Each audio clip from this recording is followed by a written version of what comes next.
Masechet Baba Batra, résumé du Daf Kouf Kaf. La Gemara reprend encore concernant le mariage de Yocheved avec son mari Amram, qui s'est remarié avec. Ils sont remariés parce qu'ils s'étaient divorcés à cause du décret de Paro de jeter tous les garçons au Nil.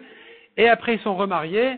Et la Gemara déduit des psukim comme quoi Amram, quand il s'est remarié avec Yocheved, il a fait toute une cérémonie, tout un remariage.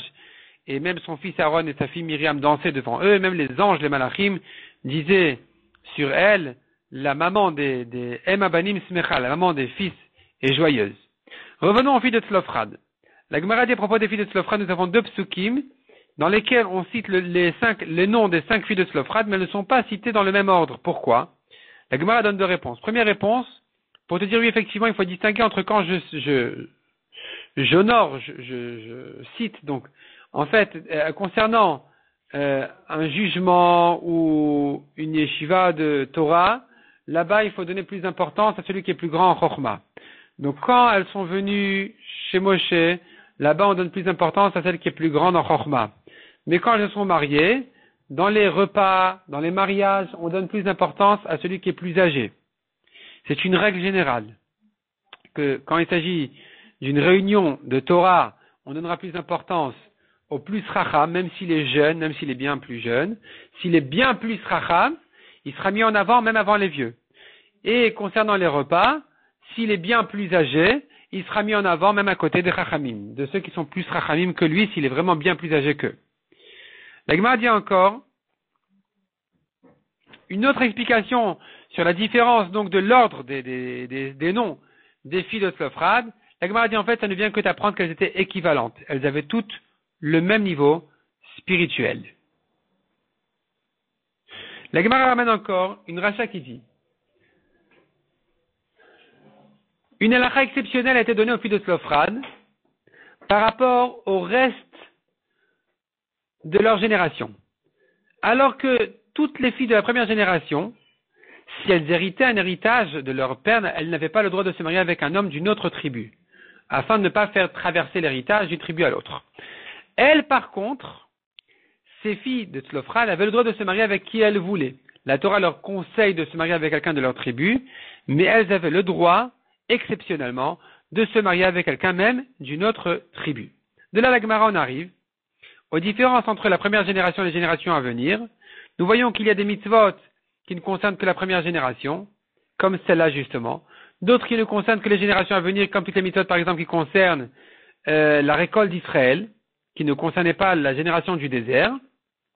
C'est pourquoi il y a un pasouk qui nous dira, à propos d'une autre mitzvah, qui nous dira, voilà, cette mitzvah s'applique aussi bien pour la première génération que pour les générations à venir, parce que c'était pas évident. On voit bien la différence entre la première et les générations à venir.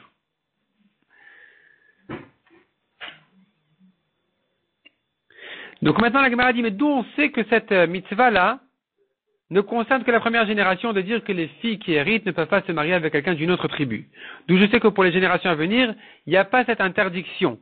La Gemara l'apprend du mot zehadavar. Voici la chose, c'est que comme ça et pas autrement, ça vient de t'exclure les générations à venir. C'est une chose qui ne s'adresse que pour ceux à qui elle a été adressée que la première génération. Mais les générations à venir ne sont pas concernées par cette interdiction. La Gemara dit, on voit ailleurs encore, à deux autres occasions dans la Torah, on voit cette expression-là de zehadavar. Tu ne pourras pas dire là-bas que ça vient exclure les générations à venir, comme par exemple concernant Afarat Nedarim, annuler des Nedarim, ou bien concernant la mitzvah de Shrut Echut, où on n'a pas le droit de faire la shrita d'un korban en dehors du Beth Amikdash. Répond la Gemara, non, là-bas, on a des drashot, on a, à propos de Shrut Echut, l'interdiction de korban, de faire la shrita à l'extérieur d'un korban, on a, dans le passage qui écrit clairement, les Dorotam aux générations à venir. Et nous faisons de là une Xerashava sur Nedarim, pour te dire que dans Nedarim aussi, ça concerne aussi les générations à venir. La Gemara dit cette Xerashava, on en a besoin de toute façon, concernant les Nedarim et Shrut Echut, parce que ça nous apprend d'autres halachot. Par exemple, ça va nous apprendre que, de même que dans Shrut Echut, la Torah elle précise là-bas que c'est une mitzvah qui concerne tout Israël, de même pour annuler un Neder, je peux l'annuler par 3 personnes simples, j'ai pas besoin de chercher 3 grands chachamim. Si j'ai un grand chachamim pour annuler tout seul, sinon 3 simples peuvent aussi annuler un Neder. Et dans l'autre sens aussi, j'apprends une halakha de Nedarim pour Shrut Echut, que j'ai le droit d'annuler un Ekdesh. Quelqu'un qui aurait fait la shrita d'un korban à l'extérieur du Beth Amikdash peut tout simplement, alors qu'il est chayav karet, qu'il a fait une très grande avera, il peut réparer sa avera très facilement en faisant atarat nedarim. Il va annuler son korban rétroactivement. Il s'avère que donc il n'a pas égorgé un korban en dehors du Beth Amikdash. Ça, c'est cette Gzera Shava qu'on a besoin entre Shchutechut et Afarat Nedarim. Par contre, je n'ai pas besoin de cette Gzera Shava concernant les héritages des filles, donc il ne me reste qu'à exclure les générations à venir. La Gemara dit selon Beth Shammai, on n'a pas à faire cette Gzera Shava parce que Beth Shammai, eux pensent qu'on ne peut pas annuler un Ekdesh, même celui qui s'est trompé dans son Ekdesh, le Ekdesh il est valable, donc il ne pourra pas venir chez le Chacham en lui disant je regrette si je savais, je me suis trompé, tout ça. Et donc finalement, se repose la question, alors comment Beth Shammai vont résoudre toutes les drachot? Et la Gemara revient selon Beth Shammai sur toutes les drachot. Pourquoi j'ai besoin de Zéadavar concernant les Nedarim? Pourquoi j'ai besoin de Zéadavar concernant les Shchutechus? D'où j'apprends que 3 personnes simples peuvent annuler un Neder? La Gemara donc nous reprend toutes les drachot selon Beth Shammai.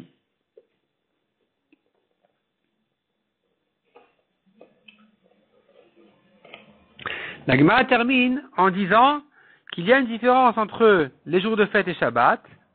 Il y a une différence entre les jours de fête et les Nedarim.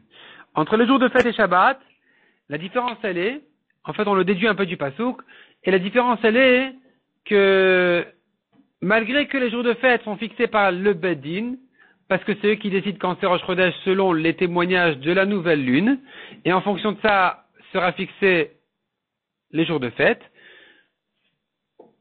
Concernant Shabbat de la semaine, c'est pas comme ça. Ça ne dépend pas de la décision du Beddin. Et selon un autre Tana, le Dracha à faire des psukim, Moadé Hashem, ce sont les jours de fête. Ça vient exclure quoi? Ça vient exclure les Nedarim. Pour te dire que les jours de fête sont fixés selon un Beddin important. Mais pour annuler un Neder, si j'ai pas un homme très compétent, je peux annuler un Neder aussi par 3 hommes simples.